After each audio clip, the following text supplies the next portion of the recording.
დილომშტობის მეგობრებო, მოგესალმებით, ეთერშია გადაცემა დღის ნიუსრუმი და დღეს რომ არატიანი წარუძღვები მას. ბევრი საინტერესო ამბავი მოგროვდა და ჩვენ დღევანდელი გადაცემის სტუმრები იქნებიან პოლიტიკის ექსპერტი პაატა ზაქარაიშვილი და გადაცემის მეორე ნაწილში თინათინ ბოლოკაძე, კოალიცია ცვლილებისთვის ერთ-ერთი წარმომადგენელი იქნება ჩვენი სტუმარი. რა არის ყველაზე აქტუალური მოვლენები? ბუნებრივია ჩვენ ვისაუბრებთ როგორც საგარეო, ასევე საშინაო პოლიტიკის ამბებზე, თუმცა ვიდრე გადავალთ კონკრეტულ თემებზე და ჩვენ სტუმართან, მოდით ვნახოთ მოკლე ერთწუთიანი საინფორმაციო კოლაჟი, რომლის შემდეგაც პირდაპირ ეთერში დაგიბრუნდებით. ირანის საგარეო საქმეთა მინისტრის აბას არაღჩის მტკიცებით მომიტინგეების ჩამოხრჩობის ან სხვაგვარად სიკვდილით დასჯის უახლესი გეგმები არ არსებობს. ირანელი ამაღლ ჩინოსანი ასევე ირწმუნება, რომ მის ქვეყანაში ახლა სიმშვიდეა. მანამდე სიკვდილის დასჯის შეჩერებასთან დაკავშირებით განცხადება გააკეთა ამერიკის შეერთებული შტატების პრეზიდენტმა. დონალდ ტრამპის განცხადებით მას შეატყობინეს, რომ ირანში სიკვდილით დასჯა შეჩერებულია. ჟურნალისტების შეკითხვაზე ნიშნავს თუ არა ეს, რომ ირანში სამხედრო მოქმედება აღარ დაიგეგმება, დონალდ ტრამპმა უპასუხა, რომ ჯერჯერობით ის მოვლენებს აკვირდება. საქართველოს განათლების, მეცნიერებისა და ახალგაზრდობის მინისტრმა გივი მიქანაძემ გოლში შიდა ქართლის რეგიონის მასწავლებლებთან შეხვედრა გამართა. შეხვედრის მთავარ თემას ზოგადი განათლების სისტემის რეფორმის, ეროვნული კონცეფციისა და ამ მიმართულებით არსებული გამოწვევების განხილვა წარმოადგენდა. გარემოს დაცვისა და სოფლის მეურნეობის მინისტრის მოადგილე ლაშა ავალიანი რძის სექტორის განვითარების საკითხებზე დარგის წარმომადგენლებს შეხვდა. შეხვედრაზე მინისტრის მოადგილემ 2026 წელს სექტორში დაგეგმილი მნიშვნელოვანი სიახლეები გააცნო. სხვა მნიშვნელოვან საკითხებთან ერთად შეხვედრაზე ნედლ რძეში აფლატოქსინის ზღვრული ნორმის საკითხიც განიხილეს. მას შესავნახეთ ერთწუთიანი საინფორმაციო კოლაჟი. ახლა კი შეგვიძლია გადავიდეთ ჩვენ სტუმართან. პაატა ზაქარაიშვილი გახლავთ ჩვენი გადაცემის პირველი სტუმარი. მოგესალმებით ბატონო პაატა, მადლობა სტუმრობისთვის და საუბარი დავიწყოთ ირანით, რაზეც ჩვენ ეთერამდე ვისაუბრეთ.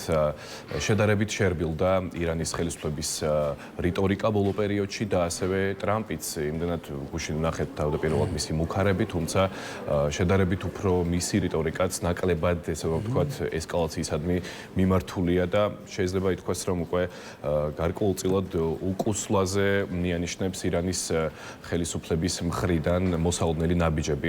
თქვენ რა სიტყვით ამასთან დაკავშირებით და როგორია თქვენი პროგნოზი? დილამშვიდობის მიუსალმებით ჩვენს მაყურებელს. მართლა დაძაბული ვითარება პრაქტიკულად ამ საათებში წყდება განახორციელებს თუ არ განახორციელებს ამერიკის შეერთებული შტატები გაკულ აგრესიას, არ ვიცით როგორც ირანის წინააღმდეგ, ნებისმიერ შემთხვევაში თუ არ დაიწყო სახმელეთო ოპერაცია, ნებისმიერი სხვა ფორმა მე მგონი იქნება შედეგის გარეშე, იმიტომ რომ ირანი ვენესუელა რა, ირანი მრავალსაუკუნოვანი სახელმწიფოა, ძალიან მყარი, თქვათ ასე, ნაციის გაგებით. ნაციის გაგებით ეს მონოლითური ერია, ნაცია, სადაც საზოგადოება გარკვეულწილად ხშირად პროტესტს გამოთქვა. მაგალითად, ქართული ნაცია ვართ ესეთი, სადაც ნაწილი საზოგადოების ვაპროტესტებს რაღაცას. ერის სახელმწიფოა, შეგვიძლია ანუ ჩვენ ვინც ვაპროტესტებს რაღაცას, ეს არ არის რაღაც სხვა ადამიანები, სხვა ჯგუფი, სხვა რელიგიური, ეთნიკური რაღაც ჯგუფი, ეს ვართ მოქალაქეების ერთობა, რომლებიც იმავე ტიპის როგორც არის თელთ ქართული ნაცია და ვაპროტესტებთ რაღაცას. მრავალფეროვნება, მრავალეროვნება, სხვა რელიგიურობა და შემდეგ. ასევე არის ირანი არის საკმაოდ ესეთი ჭრელი, მაგრამ ძალიან მონოლითური საუკუნეების განმავლობაში შედუღებებული. ასე რომ იქ ნებისმიერი გარედან ჩარევა უფრო ხშირად კრავს ნაციას, ვიდრე მას შლის. მაგრამ ეს მოვლენაც ახლა ხდება. ეს არის თითქოს უნიკალური. მიუხედავად იმისა, რომ ჩვენ მივეჩვევთ, რომ ირანში ხშირად არის გამოსვლები, მაგრამ ასეთი მასშტაბური და ასეთი სისხლიანი იყო ყოველთვის ადრეს.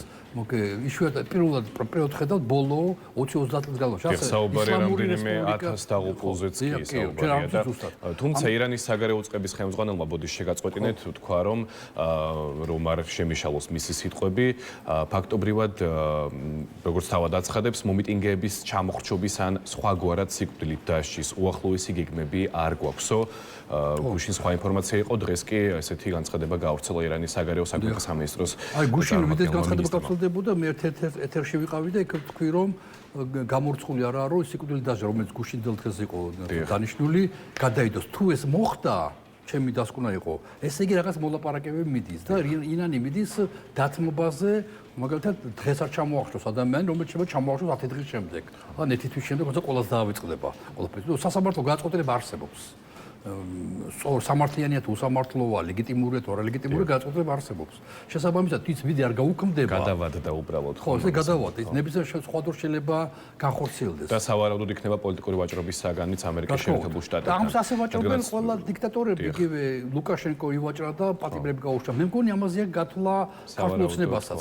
ამის პრეცედენტი ვიხილეთ, კარგი მაგალითი იყო ბელარუსი, სადაც ბელავიასთვის სანქციების მოხსნის სანაცვლოდ ვენესუელამ ანუ ესეთი ავტორიტარული მმართველები ისინი ადამიანის სიცოცხლეს, ადამიანის ჯანმრთელობას, ადამიანის თავისუფლებას არაფრად აგდებენ და ინახავენ როგორც კონსერვს ციხეებში, აი როცა დაჭირდება გაყიდონ. ასევე იქცევა ქართულოცნება, რომელიც აგროვებს პატიმრებს, რათა რაღაც მომენტში ეს განთავისუფლოს და ამ რეჟიმი შეინარჩუნოს, მაგრამ მოიპოვოს რაღაც გარკვეული უპრეტესობები. დაახლოებით ეს მომენტია გვაქვს ახლა ჩვენ ირანში, ოღონდ ფასი უფრო საშინელია, მძიმე ფასი აქვს, სიკვდილზე ლაპარაკი, ათასობით ადამიანის სიკვდილზე ლაპარაკი და არა მარტო თავისუფლებაზე და ჯანმრთელობაზე.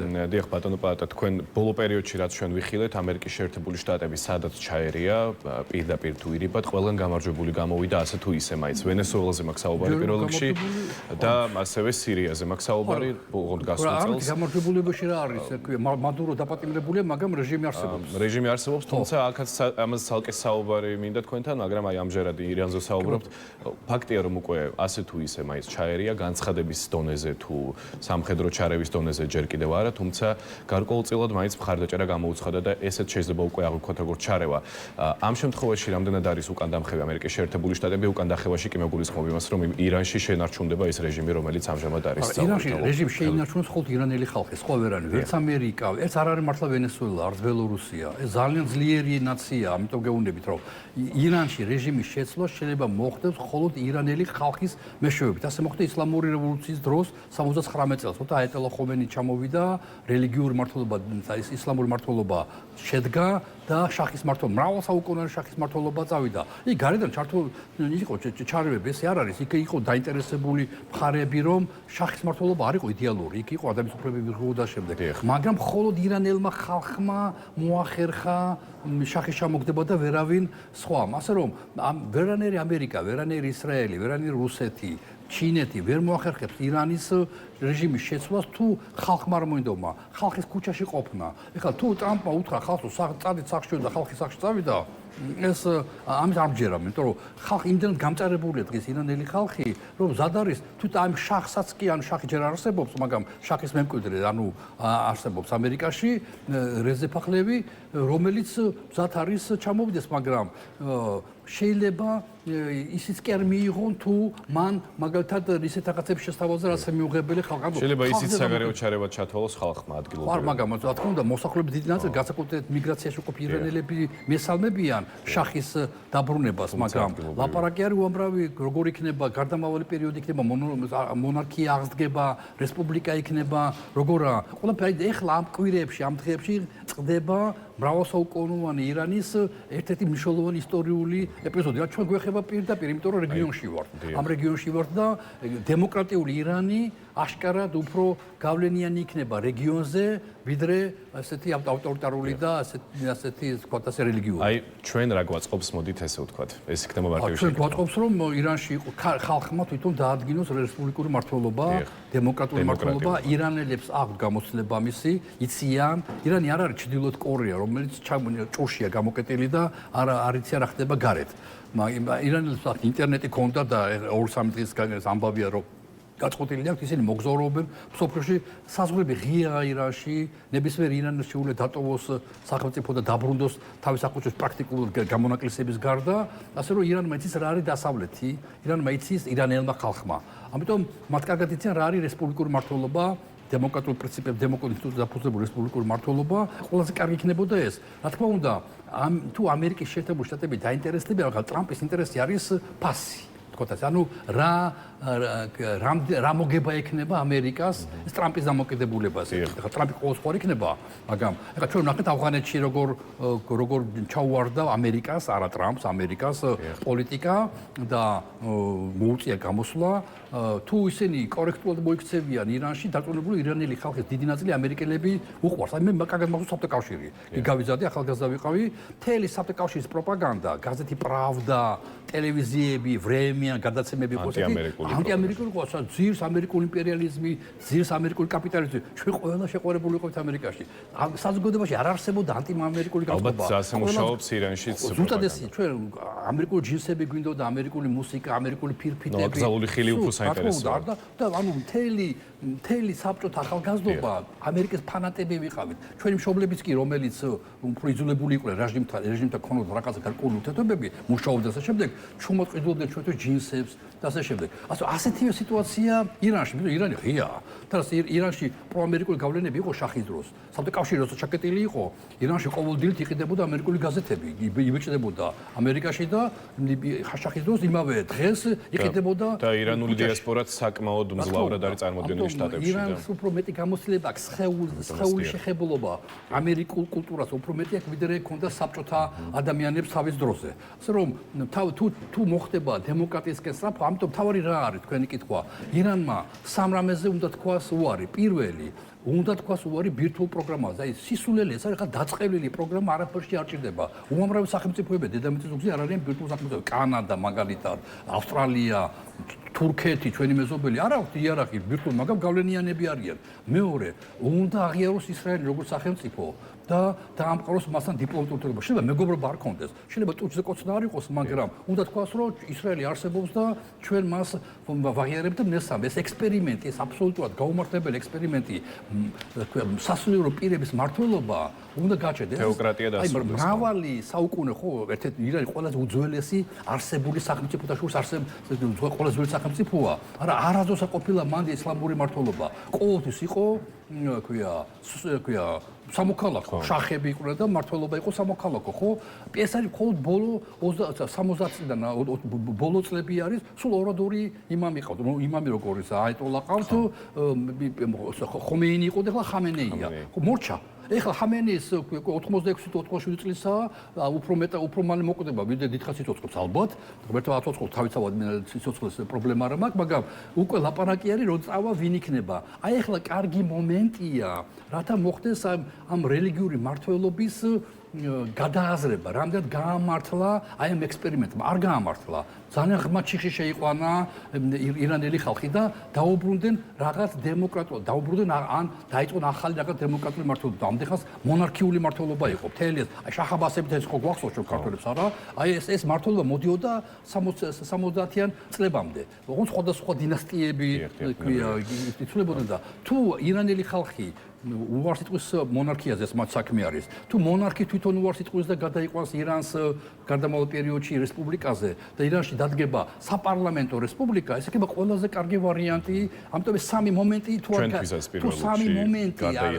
თუ სამი მომენტი არ გაუქმდა, რაც მეთქვი, ისლამური მართლობა, ბირთვული პროგრამა და ისრაელის აღიარება, თუ ეს არ დადგა, მე მგონი რომ ჩიხში იქნებიან კიდე დიდხანს. და ჩიხში შესვლა გამოიწვევს სავარაუდოდ ესკალაციას პირველ რიგში ისრაელთან და მე უკვე შტატებთან თუ ახლა არა უახლოეს წლებში აუცილებლად და მოდით ეს ვარიანტიც განვიხილოთ თუ კი მოხდა სამხედრო ესკალაცია ღმერთმა არ ქნას ვისურვოთ ასე რომ ჩვენს რეგიონში ომი არ იყოს და არსად არ იყოს თუმცა თუ კი ეს მოხდა და ალბათ ბუნებრივია და ლოგიკურია რომ სრულმასშტაბიანი სამხედრო შეჭრა შტატების მხრიდან ალბათ წარმოუდგენელია და ტანკებით და მთელი ჯარით არ შევა ამერიკა იმიტომ რადგანაც ახსოვთ ერაყში და ავღანეთში რაც მოხდა და წამგებიანი მათ სამხედრო ამ მასშტაბით ჩარევა ალბათ იქნება გარკვეული წერტილოვანი დარტყმები და გუშინ საუბარი იყო იმაზეც რომ მათ კონკრეტული ინფორმაცია მიიღეს იმასთან დაკავშირებით თუ სად და რა სამხედრო ბაზა აქვს გამაგებული 50-ზე მეტი დიდი მასშტაბური სამხედრო ბაზებია ირანში და სწორედ აი ამ წერტილოვან დარტყმებზეა საუბარი და ეს ბუნებრივია გადაიზრდება უკვე მასშტაბურ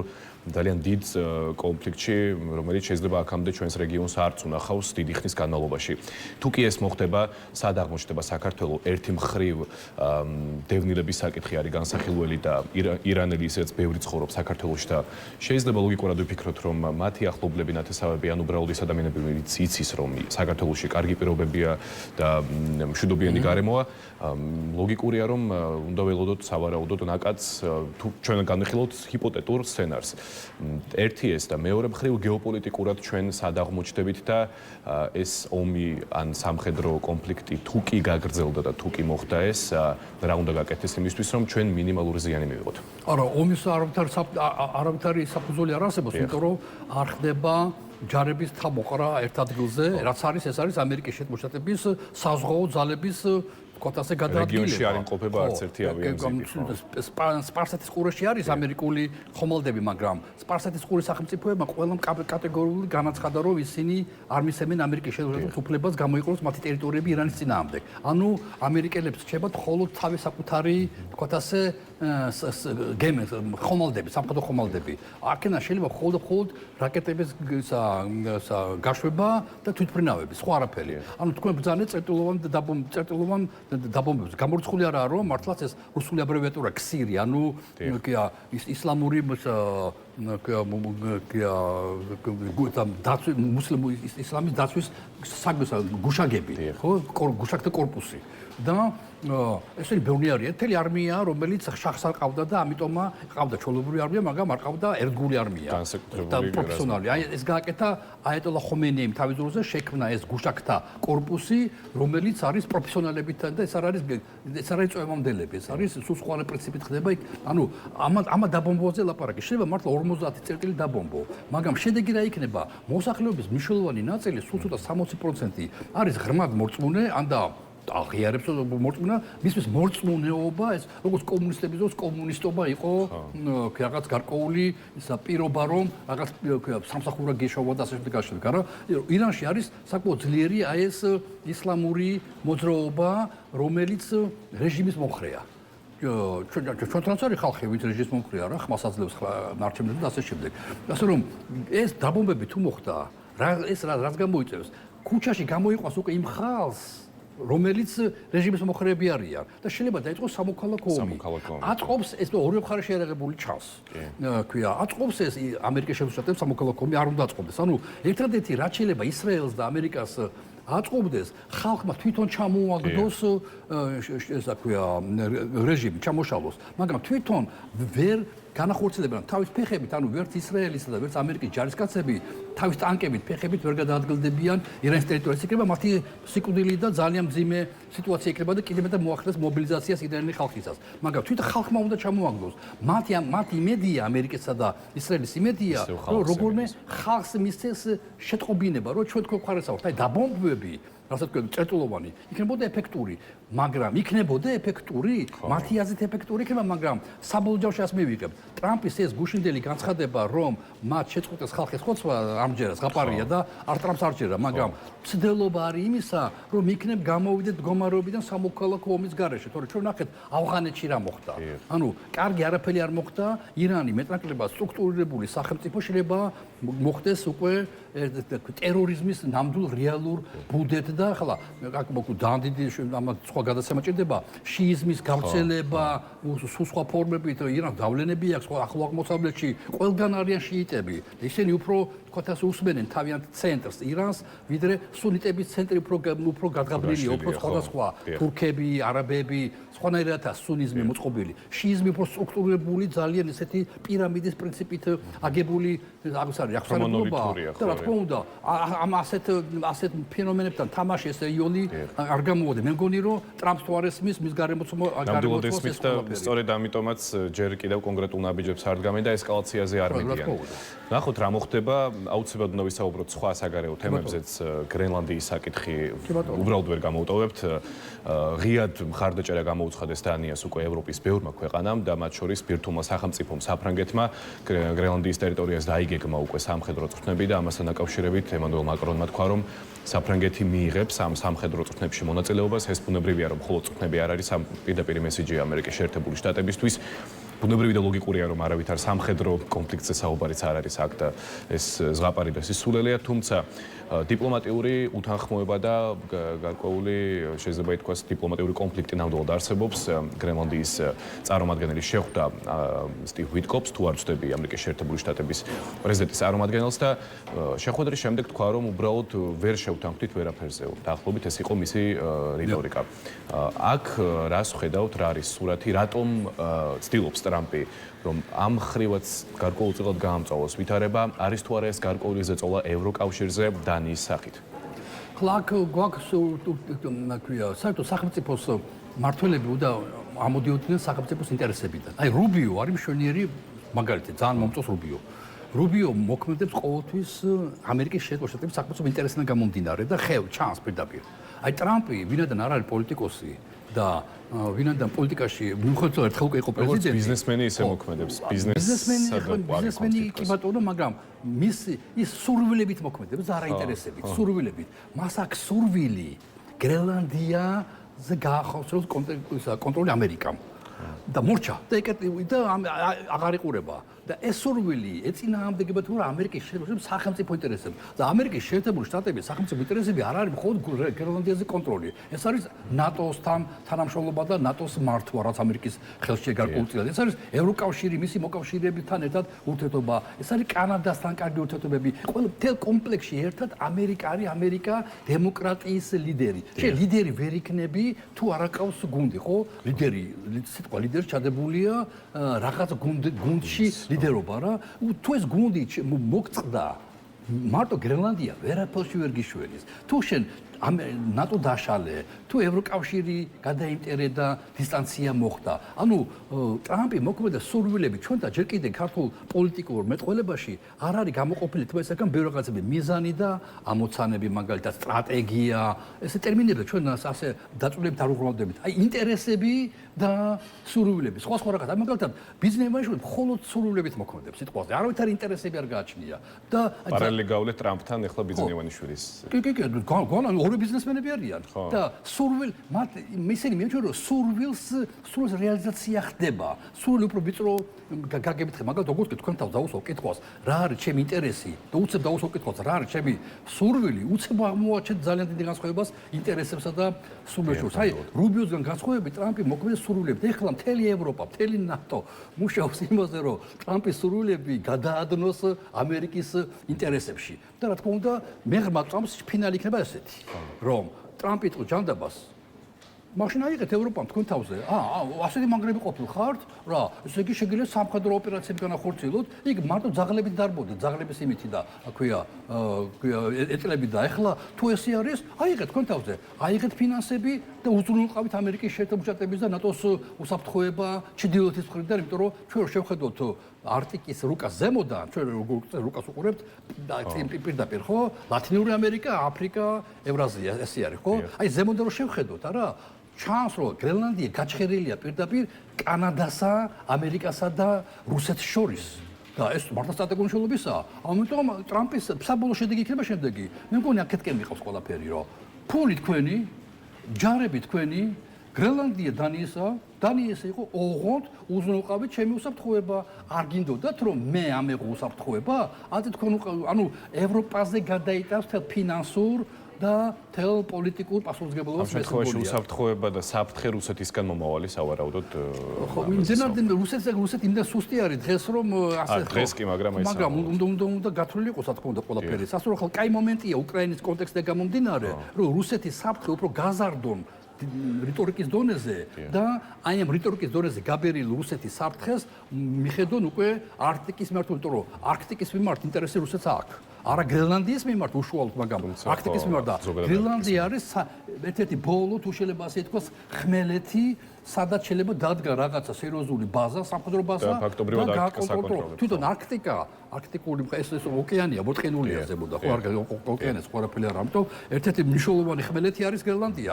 მე მაინც გონია რომ ტრამპმა რომც მოინდომოს თავის სურვილების რეალიზაცია, ამერიკის შეერთებული შტატების ინტერესები უფრო მაღლა დადგება მთელ გუნდში და მიხვდებიან რომ ჯობია გრენლანდია შევთანხმდეთ ევროკავშირთან, ნატოსთან დანიასთან, რათა ერთად მოხდეს მისი ექსპლუატაცია. კიდე მეტი, ეხლა ერთი დიდი ბაზა აქვს ამერიკას კლუბებზე.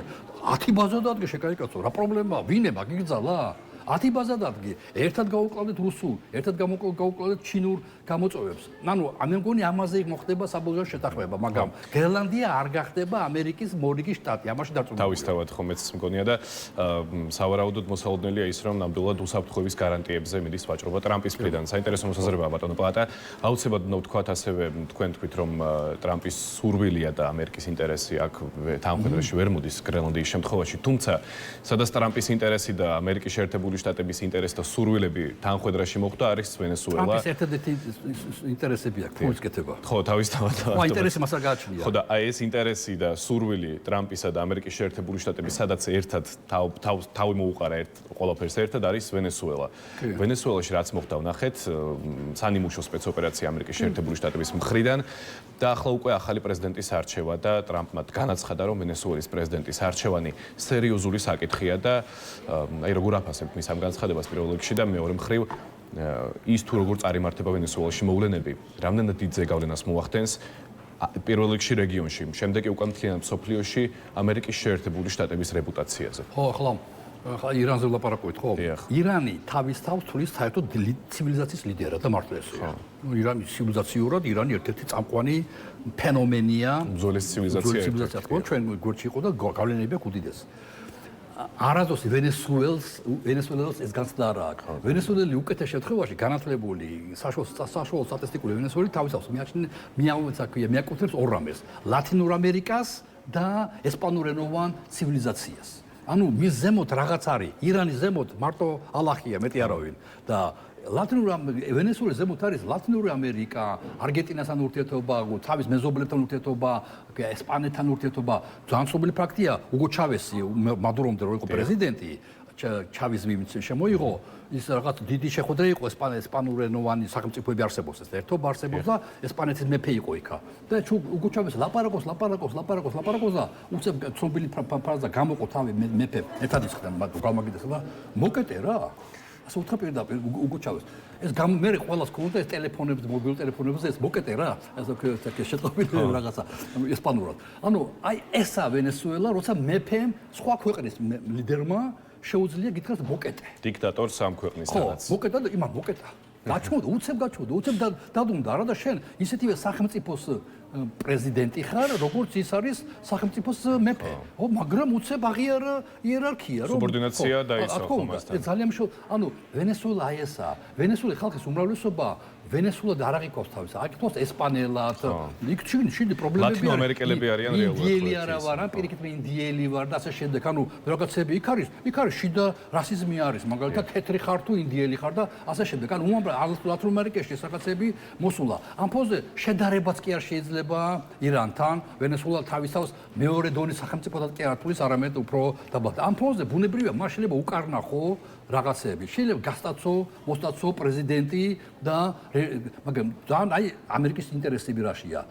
ტრამპს სხვა სურვილები ექნებოდა, მაგრამ უცებ დააჯერეს, რომ რეჟიმის ჩამოშლა არ შეიძლება. რეჟიმის ჩამოშლა გამოიწვევს სამოქალაქო დაპირისპირება, როგორც ირანში. ამიტომ გადაწყვიტეს, რომ შეინარჩუნონ რეჟიმი, მაგრამ სიმბოლურად შეატყობინონ ვენესუელას, ხედავთ, მე რა შემიძლია უცებ მოგტაცო პრეზიდენტი თავის სოლიანად. თანაც არაპოლიტიკური საქმიანობის გამო, სულ სხვა დანაშაულით. ამიტომ წაიყვანენ ახლა საკითხებს ჩატარდეს სამართლიანი ნამდვილი არჩევნები და არჩევნებში ვნახოთ ვინ თუ ისე თქვენ გაიმარჯვოთ, გაგიმარჯვოთ, მაგრამ ვნახოთ არჩევნებში როგორ მოხდება ყველაფერი. ამიტომ ყველაფერი წაიყვანეს რეჟიმის შენარჩუნებით, რათა დაძაბულობა არ იყოს, დაპირისპირება არ იყოს. ტრამპი ევროპულ დემოკრატიასაც კი დასცინის. ვენსი რო გამოვიდა, იმაში რა ქვია, მიუნხენში 1 წლის წინ არა. ანუ ევროპული დემოკრატიას კი არ მიაჩნიათ სწორადაა. სად ვენესუელის დემოკრატია და თუ სად საქართველოს დემოკრატია. მათ თავარია უკვე შემდეგი. რა კი დემოკრატია არ არის და დემოკრატია არ არის. მაშინ უნდა იყოს წესრიგი. ვინ ამყარებს წესრიგს? ვის ხელშია წესრიგი? დღეს უგო ჩავესის ხალხის ხელშია წესრიგი. რაღაცა წესრიგი მაინცა. ბოდიში უგო ჩავესო მადუროს ხელში ბოდიში. რასუმერთია პრინციპი. ჩავესო მაგისტახების. ხო და მადურო და ამიტომ ჯობია ეს წესრიგი არ ჩამოვშალოთ და ამ წესრიგით მივიდეთ არჩევნებამდე. დაახუთ რაღაცა იქნება საქართველოსთანაც აი ვნახოთ. ხო, საინტერესოა. აი საქართველოსთან დაკავშირებითაც, როდესაც ამერიკის შეერთებულ შტაბ შტაბში ყოველ შემთხვევაში რომ ტრამპის გაპრეზენტების შემდეგ რომ თითქოს არ მოიცალეს ჩვენთვის. აი რაღაც ასეთია. რომ მოიცლიან, მე რას უნდა ველოდოთ, ძალიან მცირე გვაქვს დარჩენი და აი რომ შეჯამების სახით რომ თქვენი პროგნოზი წარმოგვიდგინოთ. ყველაზე მანკერი პოლიტიკა რაც ახლა ხდება, ამერიკა რომ მოიცლის, მაშინ ციხეებში ამათ უნდა ყავდეს ბევრი ადამიანი. რათა ამერიკა რომ მოიცლის, არა? უთხრა რომ აი ჩვენ ამ ხალხს გამოუშვებთ ციხიდან. და იქნებ ხელი ჩამოგვართვა. იქნებ კობახიზე მიიღო ამერიკაში და შენს მაგიდა გვალ კაბინეტში შენ რო იჯდები და ის რო იდგება ფეხზე, ისე რაღაცნაირად სურათი გადაიღოთ. აი ამისთვის ამზადებენ აი ამდენ ადამიანს ციხეებში. ამიტომაც ეს სასაფო დააპატიმრეს ღარიბაშვილი. იმიტომ რომ ღარიბაშვილის გახდება ამ პოლიტიკური ვაჭრობის სია. გაუცილებლად. ანუ ყველა პოლიტიკურ ნიშნით ადამიანებს გამოუშვებენ ეს მგონია და მათ შორის თავის ხალხსაც ლილვაშვილებს, ამებს, იმებს ყოველს მესე მგონია. რაღაც ეს მოხდება ალბათ უფრო გაზაფხულისაკენ ალბათ ეს მიმდინარე წლის გაზაფხულს. ხო, მე მგონი წელს უნდა მოხდეს ყველაფერი ეს. და ეს იქნება ამით გაყიდიან პრაქტიკულად ქართულსება გახდა ხალხით მოვაჭრე, ანუ ადამიანებით მოვაჭრე კომპანია, რომელიც ადამიანების სიცოცხლით მადლობა ჯერ კიდე არა, მაგრამ ჯანმრთელობით და თავისუფლებით ვაჭრობენ. და აი ამას ივაჭრებენ და ამით მიიღებენ აი ამ ყმადაღებულ ლეგიტიმურობას. მათ ლეგიტიმობა არ ჭირდებათ, აგერ ლეგიტიმაცია ჭირდებათ ხალხს აპატიმრებდა პრობლემა არ აქვს, მათ ჭირდება ძალაუფლება კარგად აქვს შენარჩუნებული, ასეთი ძლიერი ავტორიტარიზმი საქართველოში არ ყოფილა არასდროს, როგორც ეხლა არის ადგილობრივი არჩევნების შემდეგ, თლიანად მოასუფთავეს მთელი მინდორი, არც სააკაშვილის დროს, ხო? არც ასეთი ძლიერი იყო სააკაშვილის სულ გამოსვლები იყო და უამრავი რაღაცები სააკაშვილო თვითონ დათმო ხელისუფლება. ჩემს მიუღებელია ყოველად ნაციონალური მოძრაობა, მაგრამ ის ფაქტი რომ ერთადერთი შემთხვევა მოხდა საქართველოში, რომ პარტიამ როგორ დათმო, რატო დათმო, ვინ უკარნახა, სხვა საკითხია, ფაქტია. რომ მან დათმო ხელისუფლება მოუწია აღიარებინა არჩევნებში წაგება. თავის ოდები ეყოფა, ბევრი რაღაცები ჩაიდინა, მაგრამ ეს ფაქტია. შესაბამისად, ასეთი ძლიერი, ასეთი მშვიდი, ასეთი თავის კონში მოთუხე ავტორიტარიზმი საქართველოში არ ყოფილა. ასე რომ ვიღაცას რო გონია, რომ ჩამოიშლება ხვალ, ზღაპარია, სასაცილო. ეგ წარმოდგენა არ აქვს, როგორ სიტუაცია საქართველოში.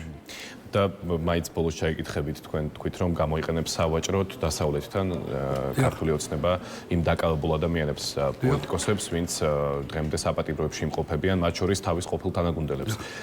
იქნება თუ არა ამ ვაჭრობის შედეგი ის, რომ საქართველოს დაუბრუნდება დასავლურ ვექტორს საბოლოოდ? არავითარ, რადგან პირიქით ის საქართველოს გახდება საპატიო ავტორიტარული მართლობის ქვეყანა. ანუ ბუფერული ზონა თუ რუსეთის გავლენის სფერო მაინც. კი, რუსეთის გავლენის სფერო დატოვებს სოფლიო, თვითონ ტოვებს ჩვენ თავს და ამიტომ აკი შენ გინდა ასე რუსეთი იყავი რუსეთში ჯანდაბა შენი თავი და ახლოს მომენტი იქნება. ასე რომ დასავლეთ თავს არ მოიკლავს საქართველოსთვის, არანაირი არ განახლდება არანაირი, ქვია თქვათ ასე მოლაპარაკებები თუ ქართულ ოცნებამ უკან არ წაიღოს კანონები ეს რუსული კანონი ეს სხვა რაღაცები თუ სამოქალაქო საზოგადოება არ გაანთავისუფლა თუ არ ჩაატარა ნამდვილი გარანტირებული თავისუფალი არჩევნები გაიმარჯვოს მაგრამ უნდა გარანტირებულად ჩანდეს ყველა უნდა აღიაროს არჩევნები ჩატარდა სამართლიანად თუ არ მოახდინა სასამართლოს რეფორმა რეალური ეს ვეტინგი თუ არ განახორციელა თუ არ გვეცოდინება ვინა ეს მოსამართლეები რითი ცხოვრობენ რაც წარმოადგენენ მანამდე ჩვენ ევროპულ იმას ვერ დაუბრუნდებით გამორიცხული ჩვენ ვიქნებით ბუნჩულა შვიდი ავტორიტარული მართლობა. სოფლიოში ბევრი ავტორიტარული რეჟიმების სიაში ჩვენ ვიქნებით ერთ-ერთი უფრო მსუბუქი ფორმის და სამაგალითო ხალხნო რუხოცავთ ხალხს აგერ მიბალზე საქართველოს დაახლოებით ესეთი ვარიანტი იქნება. გასაგებია. ძალიან დიდი მადლობა ბატონო პაატა საინტერესო საუბრისთვის. მგონია რომ ვრცლად მიმოვიხილეთ ბევრი საინტერესო ამბავი და მადლობა ამისთვის. დიდი მადლობა თქვენ. ჩვენს თემაყურებელს კი შევახსენოთ რომ ჩვენი სტუმარი იყო პოლიტიკის ექსპერტი პაატა ზაქარიაშვილი. ახლა კი მცირე სარეკლამო პაუზის დროა რომლის შემდეგაც გააცემის მეორე სტუმართან თინათინ ბოლოკაძესთან ერთად დაგებრუნდებით პირდაპირ ეთერში. ამიტომ არ გადართოთ.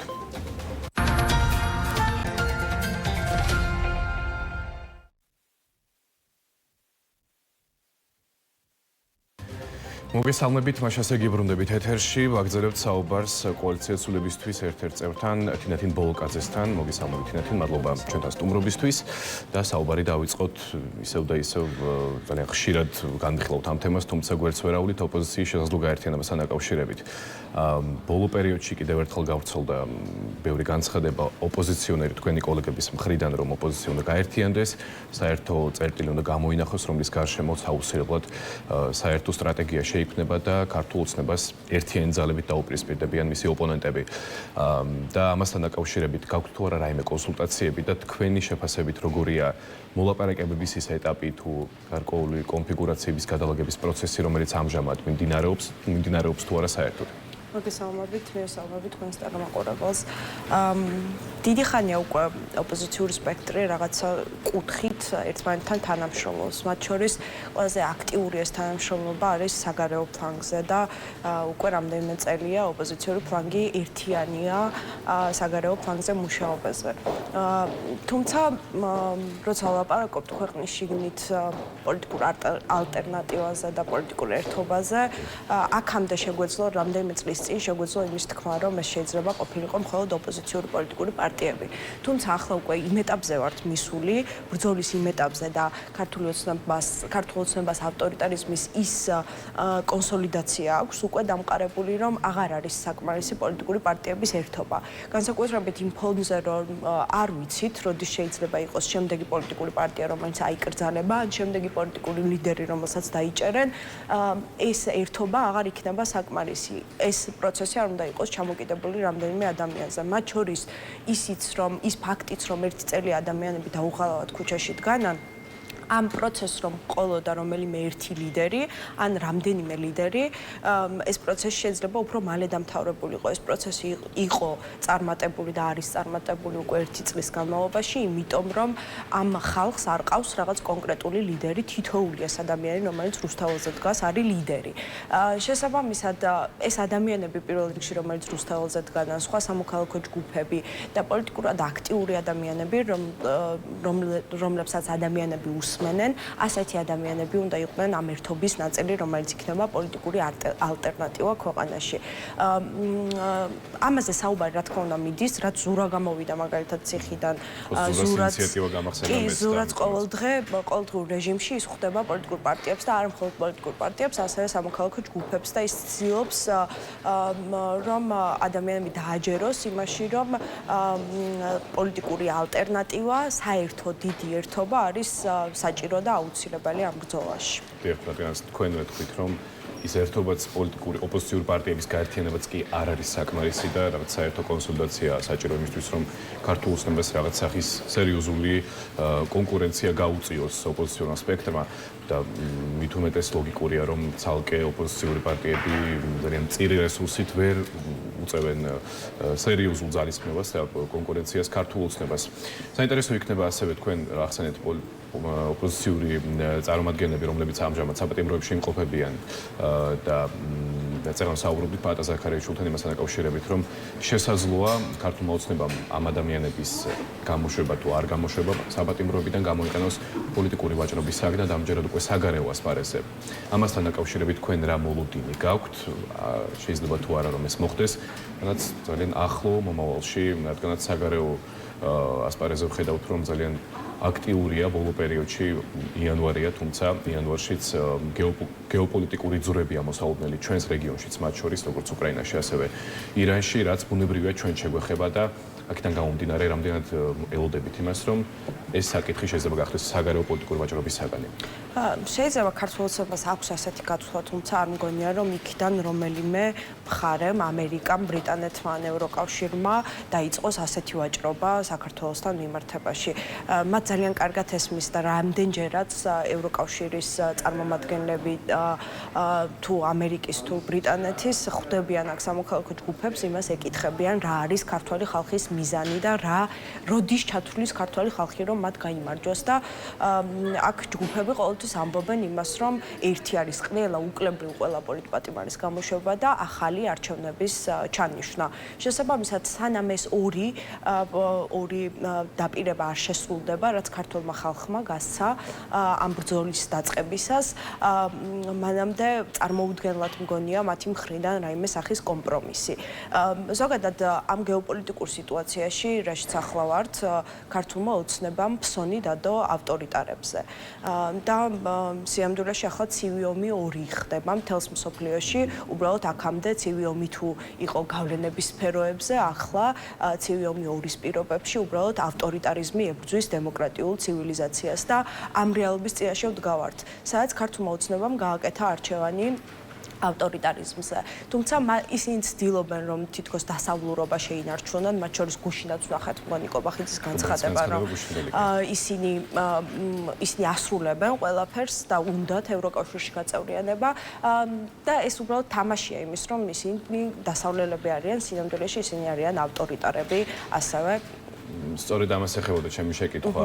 ერთი მხრივ გვესმის აი თუნდაც მაგალითად გუშინ ირაკლი ქადაგიშვილის კრიტიკა ევროკავშირის მიმართ დროშის დღე იყო სახელმწიფო დროშის დღე გუშინ და ევროკავშირმაც და ამერიკის შეერთებულმა შტატებმაც მათმა წარმომადგენლებმა მოგვილოცეს ეს დღე და ერთ სამთავრობო ერთ მედიას ქონდა გამოტანილი ამასთან დაკავშირებით ძალიან საინტერესო ეგრეთ წოდებული ქარდი სოციალურ მედიაში, სადაც შედარება იყო შტატებისა და ევროკავშირის წარმომადგენლობების მოლოცვების. ერთი მხრივ უბრალოდ ბუნების ფონზე არის ამერიკის მოლოცვა და მეორე მხრივ საპროტესტო აქციაზე უჭირავს ერთ-ერთ მომიტინგეს ეს დროშა. და საკმაოდ მწვავე კრიტიკა დაიმსახურა ამის გამო ევროკავშირის წარმომადგენლობამ საქართველოში. თუმცა გუშინო მოვისმინეთ ირაკლი კობახიძის განცხადება, რომ ჩვენი მიზანი არის ევროინტეგრაცია და კონსტიტუციით არის გამყარებული ეს ჩვენი ცივილიზაციური არჩევანი. სწორედ ამიტომ რამდენად მოსალოდნელია რომ საომავლოდ ისე გადალაგდეს რაღაცეები საგარეო გეოპოლიტიკურ ასპარეზზე, რომ ქართულმა ოცნებამ შეიცვალოს ფერი და გახდეს მეტად პროდასავლური და კვლავ დაუბრუნდეს საერთო დიალოგს და პირისპირ დიალოგს როგორც ამერიკის შეერთებულ შტატებთან, ასევე ევროკავშირთან, პირველ რიგში ალბათ მაშინ, როდესაც ამერიკის შეერთებული შტატები ჩვენთვის საბოლოოდ მოიცლის. მე არ მგონია, რომ პუტინმა ამის ნება მისცეს ქართულ ოცნებას, თუმცა პუტინი იმის ნებას აძლევს ქართულ ოცნებას, რომ აქ შავი ზღვის რეგიონში მათ შეინარჩუნონ თითქოს დასავლელობა. ეს ყველაფერიც ამისი ნაწილია. მათ შორის ევროკავშირზე როცა ვლაპარაკობთ და ევროკავშირის და ამერიკის სხვაობაზე, აქ საინტერესო ის არის, რომ ჩვენ ხედავთ რიტორიკას ტრამპის მიმართ და ამერიკის მიმართ რამდენად განსხვავებულია ვიდრე ევროკავშირის მიმართ. ეს იქიდანაც გამომდინარეობს, რომ თვითონ ტრამპი არის ის ფიგურა, რომელიც ხშირად აკრიტიკებს ევროკავშირს. შესაბამისად, ქართულმა ოცნებამ რაღაცნაირად ჩაებღაუჭა ამ ფაქტს და ცდილობენ, რომ ტრამპს ანახონ, რომ ისინიც სინამდვილეში დასავლეთის მომხრეები არიან, თუმცა ისინიც ევროკავშირის კრიტიკოსები არიან. და ამით ცდილობენ რაღაცნაირად გულის მოგებას ტრამპის ადმინისტრაციის, იმიტომ რომ ისინი ახლაც არიან ტრამპის ადმინისტრაციიდან სანქციების ქვეშ. შესაბამისად, მათ შორის ყაველაშვილის რაღაც პოსტიც იყო, რომ ტრამპმა რაღაც მომილოცაო შობა მომილოცაო და ეს ყველაფერი იქიდან გამომდინარეა, რომ ისინი ცდილობენ ტრამპის ადმინისტრაციასთან ჯერ კიდევ რაღაც სახე შეინარჩუნონ, რომ მათ ის სტრატეგიული პარტნიორობა თუ არა, რაღაც დიალოგის სახით მაინც აღადგინონ ურთიერთობა. თუმცა მე ვერ ვხედავ ამერიკის მხრიდან განსაკუთრებით, იმიტომ რომ ახლა ამერიკა სრულად არცალია აქ ქართულ ოცნებასთან ურთიერთობის დასალაგებლად, ბევრად სხვა პრობლემების წინაშე დგას და სხვა პრობლემებს აგვარებს და ევროკავშირიც ასევე არ არის იმისთვის მზად, რომ ქართულ ოცნებას დაუთმოს რამე თუ ისინი არ დათმობენ ძალაუფლებას. და თქვენი პოლიტიკური ძალის გეგმებზეც რომ გვიამბოთ, გასაგებია ის ბოიკოტის რეჟიმი და ამავე დროს ასევე თქვენი პოლიტიკური ძალის გეგმებთან პარალელურად იმ ოპოზიციური პოლიტიკური პარტიების საქმიანობაც რომ შევაფასოთ, ვინც ამჟამად იმყოფება წარმომადგენლობრივ ორგანოებში, საკანონმდებლო ორგანოებზე, საუბარი პირობებში პარლამენტში, მერე უკვე საკრებულოებში, რადგანაც ორივე დღის წინ სტუმრად ყავდა ლელოძლიერი საქართველოს წარმომადგენელი საკრებულოდან, ნიკა ჩერქეზიშვილი, მან თქვა, რომ ფაქტობრივად სანოტარიო ბიუროდ არის გადაქცეული საკრებულო და აზრი არ აქვს იყოფნას დაახლოებით ეს იყო მისი ნათქვამი და თქვენ როგორ შეაფასებთ ამ ორი პოლიტიკური ძალის საქმიანობას ერთი მხრივ და თქვენი გეგმაც როგორია სამომავლოდ აი ამ ბოიკოტის რეჟიმში?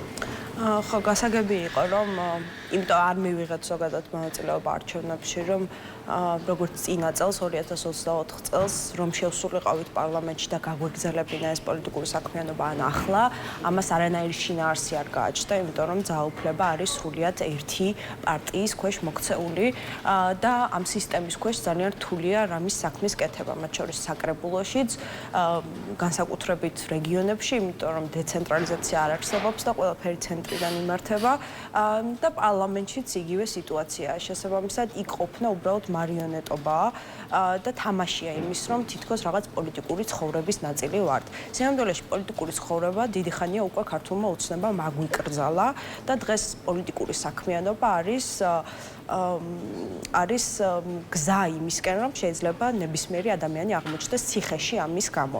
შესაბამისად, ძალიან რთულად წარმომიდგენია ეს პროცესი ან პარლამენტში ასაკრებულოში, როგორ შეიძლება გაგრძელდეს ოპოზიციური პოლიტიკური პარტიების მხრიდან და ალბათ თვითონაც მალე მიხვდებიან ამას, რომ არანაირი აზრი არ ქონდა, იმიტომ რომ ჩვენ პირველ რიგში გვაქვს დასაბრუნებელი ჩვენი არჩევანი, არჩევნები და ხმა. ამ ქვეყანაში ბევრ ახალგაზრდას არ უნახავს სამართლიანი არჩევნები და არ უნახავს ისეთი არჩევნები, სადაც რეჟიმი არ იპარავს მათ ხმას. შესაბამისად, პირველ რიგში რაც უნდა დავიბრუნოთ არის ეს. შეკითხებით თუ შეიძლება, ბოლოს როდის იყო სამართლიანი არჩევნები თქვენი შეფასებით, მაშინ ესე იქნება ჩემი შეკითხვა. მე არ ვიცი, იმიტომ რომ მე ვარ 26 წლის და ამ პოლიტიკურ ცხოვრებაში ყველა არჩევნები რაც კი მინახავს, ყველა არჩევანი ყოფილა გაყალბებული და ყველა ჩემი ხმა იყო მოპარული. შესაბამისად არ ვიცი ბოლოს როდის იყო ამ ქვეყანაში ნორმალური არჩევნები. რაც 18 წლის გავხდი, ასეთი არჩევნები მე არ მინახავს ამ ქვეყანაში და ბევრ ახალგაზრდას არ უნახავს. ამიტომ არ არის ნდობა ზოგადად პოლიტიკური ცხოვრების მიმართ, პოლიტიკური აქტორების მიმართ და არჩევნების მიმართ, ამიტომ არის რომ ყველაზე ცოტა არის ახალგაზრდა ვინც არჩევნებზე მიდის და ძირითადად ბებია ბაბუები გვიწყვეტენ არჩევნებს, რომ უბრალოდ არ არსებობს ნდობა ამ პროცესის მიმართ და პირველ რიგში ეს არის დასაბრუნებელი პოლიტიკური პარტიების, ყველა პოლიტიკური აქტორის მიზანი ეს უნდა იყოს, რომ დიქტატურის დასრულებასთან ერთად პირველ რიგში დავიბრუნოთ ეს არჩევნები და შემდეგ გავაგრძელოთ პოლიტიკური ცხოვრება, პოლიტიკური სხვადასხვა პოლიტიკური იდეოლოგიებით. ამიტომ პოლიტიკური პარტიების, სამოქალაქო საზოგადოების თუ ყველა იმ ადამიანის, ვინც ამ პროტესტშია ჩართული, პირველ რიგში მიზანი ის უნდა იყოს, რომ რაც შეიძლება მეტი ადამიანი გამოვიდეთ ქუჩაში, რომ რაც შეიძლება მალე დავასრულოთ ავტორიტარული რეჟიმი ამ ქვეყანაში. ამის ერთადერთი გზა არის უბრალოდ ბევრი ადამიანი. სხვა გზა არ არსებობს, არც ისტორიაში არ მოგონილა სხვა გზა, როგორ სრულდებიან, ან მართლა ტრამპი არ შემოვა აქ და ბიძინას არ აიყვანს აბას თუმანიდან, მაგრამ ამის გარდა, რაც არის გასაკეთებელი, ეგ არის, რომ მთელ მსოფლიოს ერთის მხრივ ვაჩვენოთ, რომ ძალიან ბევრი ადამიანი ვართ, რასაც ირანელი ადამიანები ყოველდღე აჩვენებენ, მთელ მსოფლიოს თან რა ფასად და ასე შევძლებთ დაბრუნებას ჩვენი დემოკრატიული პოლიტიკური ცხოვრების. ძალიან დიდი მადლობა საინტერესო საუბრისთვის. ჩვენს ტელემაყურებელს კი შევახსენოთ, რომ ჩვენი დღევანდელი განაცემის მეორე სტუმარი გახდა თინა თიმბოლოკაძე, კოალიცია ცვლილებისთვის წარმომადგენელი და ამით დღევანდელი დღის ნიუსრუმი დასრულებულია. თქვენ კი არ გადაარჩათ, რადგანაც რამდენიმე წუთში დაიწყება 12 საათიანი საინფორმაციო გამოშვება, რომელსაც მარიამ ბუკია გაგაცნობთ. დროებით.